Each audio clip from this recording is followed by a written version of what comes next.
Good morning students. अपना topic sphere चल रहा था और इसकी फर्स्ट एक्सरसाइज के मैंने कुछ एक क्वेश्चन कराए। एक बहुत इंपॉर्टेंट क्वेश्चन आज दिखा रहा हूँ और वो ये है, ए sphere of constant radius 2k, एक गोले की अचर त्रिज्या 2k है।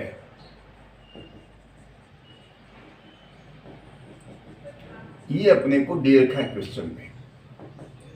एक गोले की constant radius is equal to 2k। फिर गोला मूल बिंदु से गुजरता है। Sphere passes through origin O। लिख लीजिए, गोला मूल बिंदु से गुजरता है, फिर और निर्देशी अक्षों को क्रमशः बिंदु कैपिटल A B C पर काटता है and intersecting the coordinate axis at points capital A, B, C। और यह गोला निर्देशी अक्षों को, माने एक्स अक्ष को बिंदु A पर काटता है, वाई को B पे और Z को C पे काटता है। तो सिद्ध करो कि चतुष्फलक OABC के केंद्रक का बिंदु पथ निम्न है। Then prove that the locus of the centroid of a tetrahedron OABC is given by. बहुत इंपॉर्टेंट सवाल है, अक्सर परीक्षा में पूछते हैं। इतनी बड़ी बात अपन ने क्वेश्चन में पढ़ी है। अब देखो, स्टेप बाय स्टेप पढ़ेंगे। स्फीयर की त्रिज्या कितनी दे रखी है? 2k। और स्फीयर कहां से गुजरता है? मूल बिंदु से गुजरता है। और एक्स अक्ष को कहां कहां काटता है? बिंदु A B C पे काटता है। माने यदि मैं ये एक्स अक्ष लूं,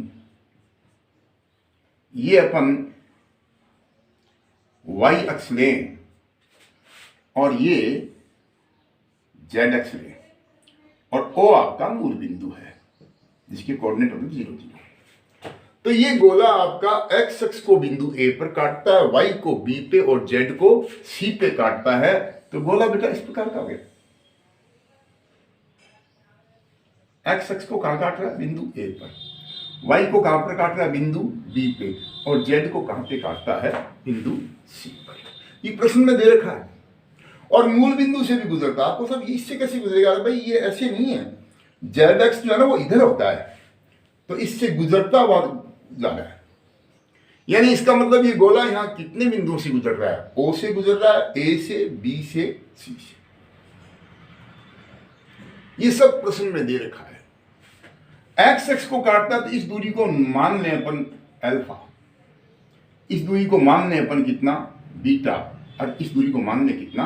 गामा। आप देखिए, माना गोला निर्देशी अक्षों को बिंदुओं कैपिटल A, B, C पर काटता है। Let the sphere is intersecting the coordinate axis eight points A, B, C। आगे देखिए, और काटे गए अंतःखंडों की लंबाइयां क्रमशः अल्फा, बीटा, गामा है।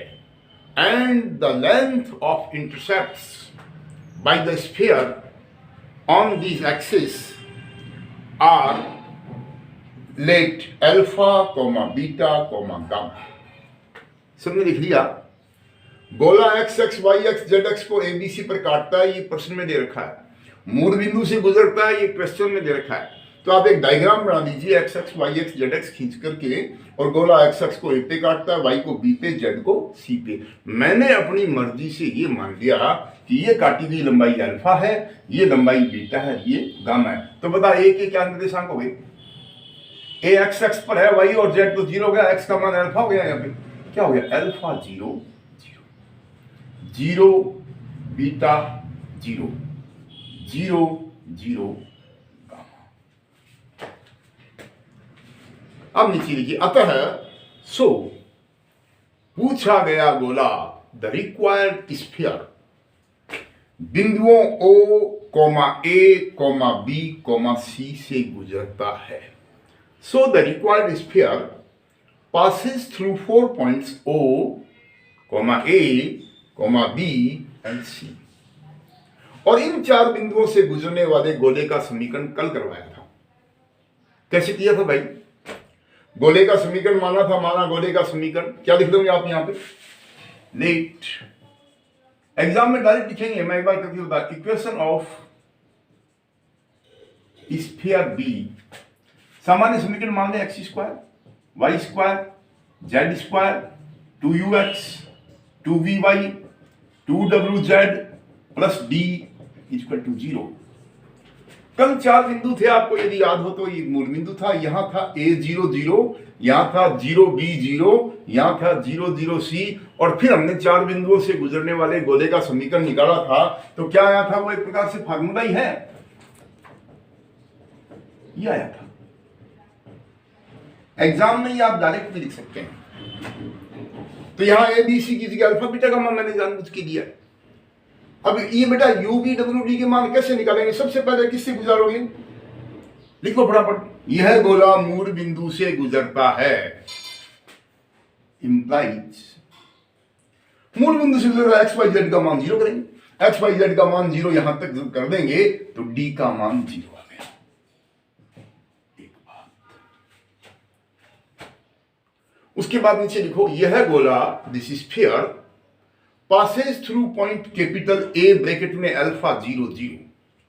यह गोला बिंदु ए, उसके कोष्टक में लिखो अल्फा 0 0 से गुजरता है, इंप्लाइज। अब की बार क्या करेंगे बेटा? एक्स की जगह अल्फा और वाई और जेड की जगह 0 0। अभी रुकिए, देखिए एक्स की जगह अल्फा करेंगे, क्या समीकरण आएगा? अल्फा स्क्वायर, ये 0 2u alpha is equal to 0। एक अल्फा कट गया, u का मान कितना गया? माइनस का अल्फा बाई 2। एग्जाम में सीधा लिखना है, u का मान अल्फा बाई 2 माइनस का। फिर किस बिंदु से संतुष्ट कराओगे? आप देखेंगे यह गोला बिंदु B से गुजरता है। अब दीवार x 0 z 0 और y की जगह इसमें बीटा कर देंगे तो समीकरण आ जाएगा बीटा स्क्वायर, इक्वल करवाया था हमने question, plus 2v beta equal to 0। एक बीटा कट गया तो बेटा b का मान क्या आ जाएगा? माइनस बीटा बाई 2 और w का मान बता क्या आ जाएगा? ऐसे ही माइनस गामा बाई 2। बिंदु C से गुजरेगा। u v w और d के मान यहां रख दो। अतः गोले का समीकरण होगा x square y square z square, यहां माइनस का करें अल्फा बाई 2 क्या तो it is minus alpha x minus beta y minus gamma z, d का मान 0 है। ये गोला आ गया। ये अपने आप में एक क्वेश्चन है यहां तक जो अपन ने कल किया था। ओके, अब आगे चलिए। ये कह रहा है चतुष्फलक OABC के केंद्रक का बिंदु पथ ज्ञात कीजिए। अच्छा, इस गोले की एक बात और देखिए, sphere of constant radius 2k। आप देखिए इस गोले की त्रिज्या, भाई इसकी त्रिज्या कितनी है? 2k। और त्रिज्या का फार्मूला क्या होता है? अंडर रूट, पिछले एक्सप्रेशन का है यू स्क्वायर का मान कितना हो जाएगा? Alpha square by 4 plus v square beta square by 4 plus डब्ल्यू स्क्वायर गामा स्क्वायर बाई 4 और minus d is equal to 2k। अच्छा बेटा, रूट हटाए यहां से, तो ये क्या आ गया? और इसका कटे इसका, ये आ गया alpha square by 4 beta square by 4 gamma square by 4 equal to 4k square. ये हो गया तेरा alpha square by plus beta square plus gamma square equal to 16k square. ये अपने काम आएगा समीकरण आगे, समीकरण नंबर 3। दोबारा देखो मैंने क्या किया है, इस गोले की त्रिज्या 2k गिवन है, आपको दे रखी है वहां, देखिए गोले की त्रिज्या। बेटा त्रिज्या का फार्मूला क्या होता है? Root u square plus v square plus w square minus d equal to 2k। Root हटाने के लिए दोनों को स्क्वायर कर दिया, 4 कॉमन लेके पीछा बना दिया। यहां तक आपने कोई दिमाग नहीं लगाया, आपको दे रखा है गोला मूल बिंदु से गुजरता है, एक्स एक्स को काटता है, वाई को काटता है, जेड को काटता है, बस ये 3 दूरी आपने मान ली, तो आपके पास 4 बिंदु मिल गए ओ ए बी सी। इन 4 बिंदुओं से गुजरने वाला गोला कैसे निकालेंगे? गोले का सामान्य समीकरण मानो, जनरल इक्वेशन, चारों पॉइंट रखो, you will get the values of you V W and D. गोले का समीकरण आ गया, उसकी त्रिज्या हमने निकाल के रख ली। चतुष्फलक ओ ए बी सी कैसे बनाएंगे? बेटा इनको मिला दो।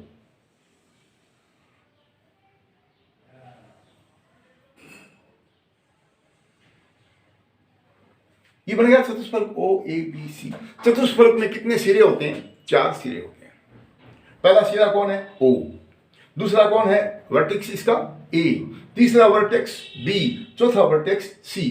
यानी here OABC is the tetrahedron which has 4 edges, which has 4 vertices।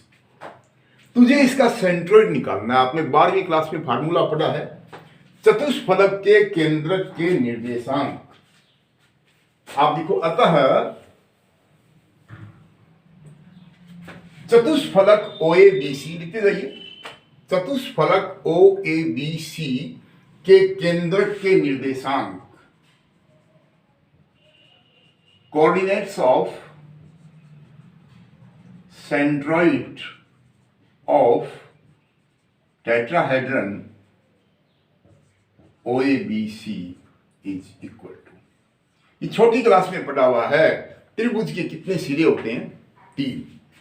तो उसका केंद्र कैसे निकालते हैं? तीनों के एक्स कोऑर्डिनेट को जोड़ के 3 का भाग दे दो, वाई को जोड़ के 3 का भाग दे दो, जेड को जोड़ के 3 का भाग दे दो। याद रखने का तरीका ये आपका फॉर्मूला छोटी क्लास में पढ़ा हुआ है। चतुष्फलक ओ ए बी सी में कितने वर्टिसेस होते हैं? 4। कितने सिरे होते हैं इसमें? तो केंद्र कैसे निकालेंगे? चारों के एक्स के निर्देशांक को जोड़ के 4 का भाग दे दो, वाई में 4 का भाग दे दो, जेड में 4 का भाग दे दो। तो चलो, ओ का एक्स निर्देशांक कितना है? 0 प्लस एल्फा प्लस 0 प्लस 0, चारों को जोड़ा तो कितना आया? एल्फा आया, तो alpha by 4, beta by 4, gamma by 4, ये आ गया भाई। चतुष्फलक के केंद्रक के निर्देशांक कैसे निकालते हैं? जो 4 सिरे हैं उनके एक्स कोऑर्डिनेट को जोड़ो, 0 plus alpha plus 0 plus 0 upon 4, ऐसे आ गया। तुझे इसका बिंदु पथ निकालना है।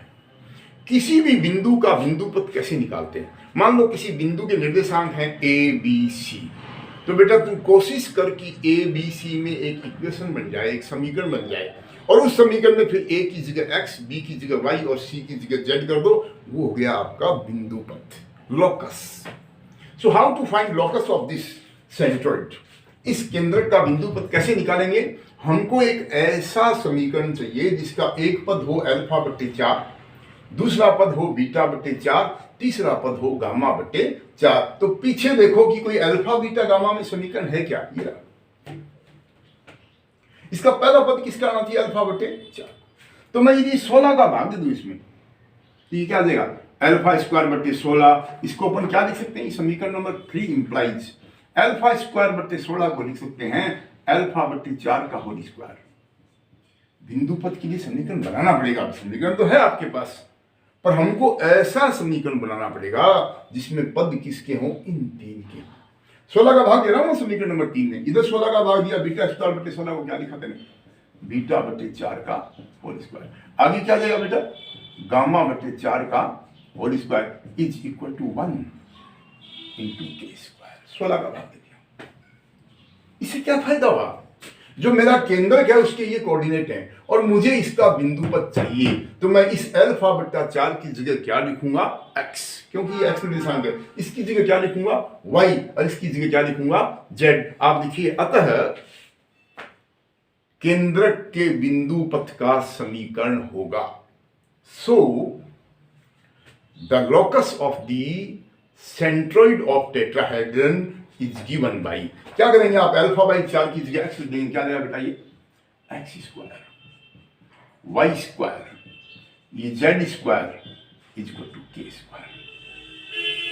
यही अपने को सिद्ध करना था, and this is very very important question. सबके समझ आ रहा है? 2 मिनट का क्वेश्चन एग्जाम में आए 2 मिनट में होता है कि गोला मूल बिंदु से गुजरता है और निर्देशी अक्षों को काटता है, बस। तो आप x axis y axis z अक्ष बना लो, गोला बना लो जो एक्स एक्स को ए पे काटे, वाई को बी पे, जेड को काटे सी पे। हाँ, ये 3 दूरी अपनी मर्जी से मान लो कि माना ये अक्षों पर अल्फा, बीटा और गामा लंबाई के अंतखंड काटता है। The length of intercepts are alpha, beta, gamma. इससे क्या हुआ? ओ के निर्देशांक तेरे पास हैं, ए के हैं, बी के आगे, सी के, चारों निर्देशांक आ गए और गोला इन 4 बिंदुओं से गुजरता है। तो 3 नंबर का क्वेश्चन एग्जाम में आया तो आप डायरेक्ट लिख सकते हो, इन 4 बिंदुओं से गुजरने वाले गोले का समीकरण होगा। कल बताया था, ये दूरी ए बी सी हो तो minus A X minus B Y minus C Z. और 5 नंबर का क्वेश्चन एग्जाम में आता है तो आप चारों बिंदुओं से गोले के समीकरण को संतुष्ट कराओ। सामान्य समीकरण को यू वी डब्ल्यू डी के मान लें। गोले की त्रिज्या कितनी रखी है? 2k। त्रिज्या का फार्मूला निकाल दिया, रूट हटा दिया, 16 का भाग दे दिया, समीकरण ये आ गया। तो ये केंद्रक है, इसका बिंदु पथ ही आ गया। सबके समझ आ गई? This is very very important question. चलो एक और क्वेश्चन ऐसा ही करते हैं।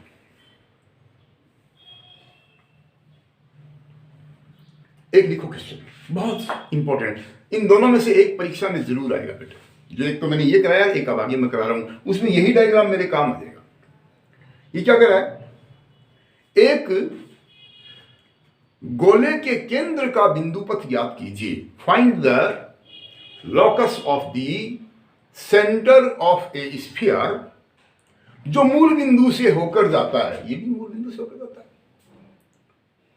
और निर्देशीय अक्षों को बिंदु ए बी सी पर काटता है और जिसके चतुष्फलक का आयतन कांस्टेंट है। अब की बार इसने क्या किया, ये त्रिज्या नहीं दी इस सवाल में। आप देखो प्रश्नानुसार लिखिए आप, एज पर गिवन, यह गोला मूल बिंदु से गुजरता है, स्फीयर पासेज थ्रू ओ, लिखते रहिए फटाफट, तथा निर्देशीय अक्षों को बिंदुओं capital A comma B comma C पर काटता है, and intersecting the coordinate axis at point A B C. बना दीजिए गोला फटाफट। माना काटे गए अंतखंडों की लंबाइयां अल्फा, बीटा, गामा है। Let the lengths of the intercepts are alpha, beta, gamma. माना अक्षों पर काटे गए अंतखंडों की लंबाइयां, लिखते जाओ, अल्फा, बीटा, गामा है। अतः गोले का समीकरण होगा, ये समीकरण मानेंगे, यू वी डब्ल्यू डी ऐसे निकालेंगे। तो पहले ये समीकरण लिख दो। माना गोले का समीकरण होगा, व्यापक समीकरण मान लीजिए। माना गोले का समीकरण है, let the equation of sphere is, लिख लिया, चूंकि यह ओ ए बी सी से गुजरता है, as it is passing through points O A B C, चूंकि यह गोला बिंदु O comma A comma B comma C से गुजरता है, इंप्लाइज पहले ओ से गुजरेगा, डी बराबर 0, सीधा लिख दो, यू का मान ये, वी का ये और डब्ल्यू का ये। अतः इसलिए समझे, गोले का समीकरण होगा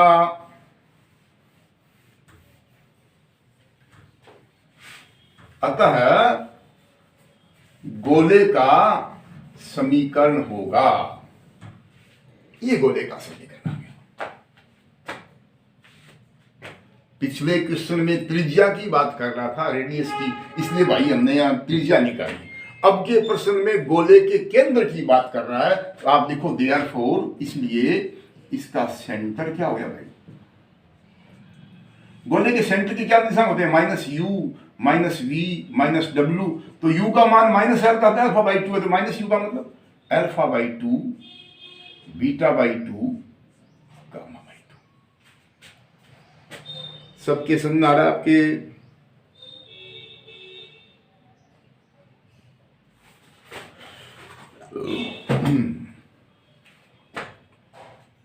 तो यहां तक तो पिछला क्वेश्चन ही है। अब पिछले क्वेश्चन में चतुष्फलक OABC के केंद्रक का बिंदु पद पूछा था। इसमें एक चीज दे रखी है अपने को कि चतुष्फलक OABC का आयतन कांस्टेंट है। लिखो गिवन दैट, दिया हुआ है। पिछली बार त्रिज्या दे रखी थी, अब की बार त्रिज्या नहीं दी, तो क्या दे दिया, volume of tetrahedron OABC is equal to constant. लिखो बेटा, दिया है चतुष्फलक OABC का आयतन इज इक्वल्स टू कांस्टेंट। चतुष्फलक OABC का वॉल्यूम आयतन क्या दे रखा है, कांस्टेंट दे रखा है। अब आपने 12वीं क्लास में चतुष्फलक के आयतन का फार्मूला पढ़ रखा है और किसी को याद नहीं है तो लिख लो। चतुष्फलक के आयतन का फार्मूला होता है 1/6 और सारणिक। चतुष्फलक में कितने सिरे होते हैं, 4। पहला सिरा कौन है, O के कोऑर्डिनेट क्या है, 0 0 0। तुम यहां क्या लिखेगा, 0 0 0 और 1 अपनी मर्जी से लिखते हैं। ये फार्मूला याद करने का तरीका बता रहा हूं। पहला सिरा। दूसरा सिरा क्या भाई, अल्फा 0 0। तुम क्या लिखेगा यहाँ पे, अल्फा 0। अगला सिरा B कितना है, 0 बीटा 0। और अगला सिरा कितना है, 0 0 gamma is equal to constant. सबके समझ आया कि नहीं, इंप्लाइज। अच्छा भाई, बटे 6 को 30 से गुणा कर दिया, कांस्टेंट को 6 से गुणा करेंगे 6 आएगा, तो क्या ले आइए, 0 0 1 अल्फा 0, 1 मिनट 3 0 थे ना, 1 0 beta 0 1 0 0 gamma 1 is equal to constant. अच्छा, इस सारणी का मान कैसे निकालेंगे, 1 का सेकंड दिया तो ये रो और ये कॉलम गया, बच गया ये। अब कितने बाय कितने का सारणी बच गया, 3/3 का, alpha 0 0 0 beta 0 0 0 gamma is equal to constant. फिर इस सारणी का मान निकालो तो अल्फा इंटू क्या आ जाएगा, ये कॉलम गया, ये रो गई, तो बीटा गामा। अरे सारणी को खोला तो क्या आया, implies alpha beta into gamma is equal to constant. सारणी खोलना था सबको। ये अपने को प्रश्न में दिया हुआ था कि चतुष्फलक का आयतन कांस्टेंट है। आयतन का फार्मूला कैसे याद रखोगे, 1/6। पहला सिरा कौन है, 0 0 0, तो आप देखेंगे 0 0 0 1। दूसरा सिरा क्या है, अल्फा 0 0 1, ऐसी तीसरा ऐसी चौथा। 4/4 का सारणी 3 तो 0 है, 1 का सेकंड निकाला तो रो और कॉलम गए दोनों, 3/3 का बच गया, फिर इसका मान निकाल दिया। अब तुझे क्या करना है, गोले के केंद्र का बिंदु पद चाहिए। गोले का केंद्र ये रहा, अरे गोले का सेंटर ये है ना, तो एक पद किसका चाहिए, अल्फा/2 का, एक बीटा/2 का, एक गामा/2 का। मेरे पास जो ये समीकरण आया है, समीकरण नंबर 3, इसको क्या मैं ऐसे लिख सकता हूं क्या, अल्फा की जगह मैंने लिख दिया अल्फा/2, बीटा की जगह लिख दिया बीटा/2 और गामा की जगह लिख दिया गामा/2। तो 2 दूनी 4 दूनी 8 का भाग लगा दिया मैंने बाई तरफ। दोबारा देखो, ये तो अपने आ गया आयतन से। मुझे पहला पद चाहिए अल्फा/2 का, बीटा/2 का, गामा/2 का। तो समीकरण नंबर 3 को देखिए, ये है अल्फा बीटा गामा। मैंने 2 का भाग यहां लगा दिया, 2 का यहां लगा दिया, 2 का, तो कुल मिला के 2 दूनी 4 दूनी 8 का भाग बाई तरफ लिख दिया। तो कांस्टेंट में 8 का भाग देंगे, कांस्टेंट ही आएगा। किसी भी कांस्टेंट को 8 से डिवाइड करोगे क्या आएगा, कांस्टेंट आएगा। अतः गोले के केंद्र का बिंदु पथ होगा, so locus of centre of sphere is given by, कैसे निकालेंगे केंद्र का बिंदु पथ, इसकी जगह x, इसकी जगह y, इसकी जगह z। तो क्या आ गया बेटा, गोले के केंद्र का बिंदु पथ x into Y into Z is equal to constant. This is also very very important question. आज मैंने 2 प्रश्न कराए हैं और याद रखिए परीक्षा में इन दोनों में से एक अवश्य पूछेगा। ठीक है, सिंपल क्वेश्चन है। कल इसके क्वेश्चन और करेंगे।